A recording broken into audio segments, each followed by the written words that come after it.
একজন ফেসবুক ব্যবহারকারীর কাছে তার আইডি কিংবা পেজ কতটা গুরুত্বপূর্ণ সেটা বলাই বাহুল্য।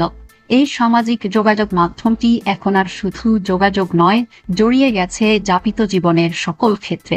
কিন্তু হঠাৎ করেই অনেকের আইডি কিংবা পেজ বন্ধ হয়ে যাচ্ছে। ব্যবহারকারীদের কাছে এর কারণও অজানাই থাকছে বেশিরভাগ সময়।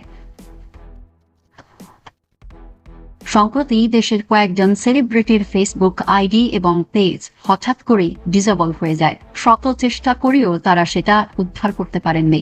এছাড়া প্রায়শই অনেক সাধারণ ফেসবুক ব্যবহারকারীর আইডি হাওয়া হয়ে যায়। তাই প্রশ্ন উঠেছে, এমন হওয়ার কারণটা কি? কিভাবে ব্যবহারকারীরা তাদের আইডি কিংবা পেজ সুরক্ষিত রাখবেন?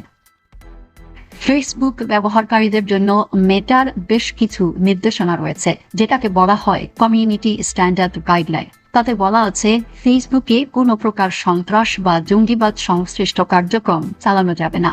সন্ত্রাসী হিসেবে চিহ্নিত কোনো ব্যক্তি বা সংগঠন সম্পর্কে পোস্ট করলে বা ছবি আপলোড করলে তা কমিউনিটি স্ট্যান্ডার্ড ভায়োলেশন হিসেবে ধরা হবে। এ নিয়ে রিপোর্ট করা মাত্রই আপলোড করা কন্টেন্ট সহ ফেসবুক পেজ বা আইডি রিমুভ হয়ে যাবে।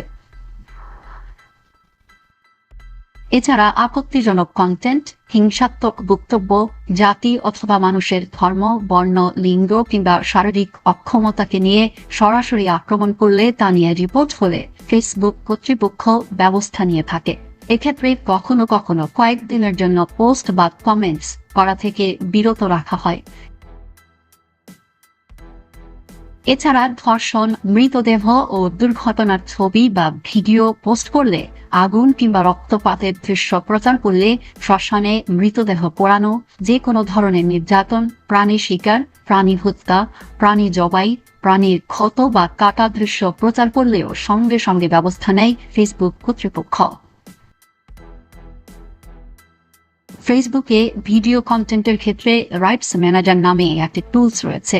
শুরুর দিকে অনেক কন্টেন্ট ক্রিয়েটর এটি ব্যবহারের অনুমতি পান না। ফলে তারা কন্টেন্ট তৈরি করলেও সেখানে তাদের মালিকানা সত্ত্ব বা কপিরাইট পুরোপুরি নিশ্চিত হয় না। নতুন ক্রিয়েটরদের অনেক ভিডিও ডাউনলোড করে পুরাতন ক্রিয়েটররা তাদের রাইটস ম্যানেজারে সেগুলো আপলোড করে থাকেন। তাতে কন্টেন্টটি যিনি তৈরি করেছেন, ফেসবুক উল্টো তার আইডি বা পেজ ডিসেবল করে দিচ্ছে। এসব সমস্যার সমাধানে ব্যক্তিগত অ্যাকাউন্ট ও পেজ খোলার ক্ষেত্রে আসল নাম ব্যবহার করার পরামর্শ দেন বিশেষজ্ঞরা। কেননা এটি ফিরে পেতে ড্রাইভিং লাইসেন্স, জন্ম নিবন্ধন কিংবা জাতীয় পরিচয়পত্রের দরকার হয়। তখন আইডি কার্ডের নামে অ্যাকাউন্ট না থাকলে অনেক সময় ফেসবুক অ্যাকাউন্ট ফেরত পাওয়াটা বেশ কঠিন হয়ে পড়ে।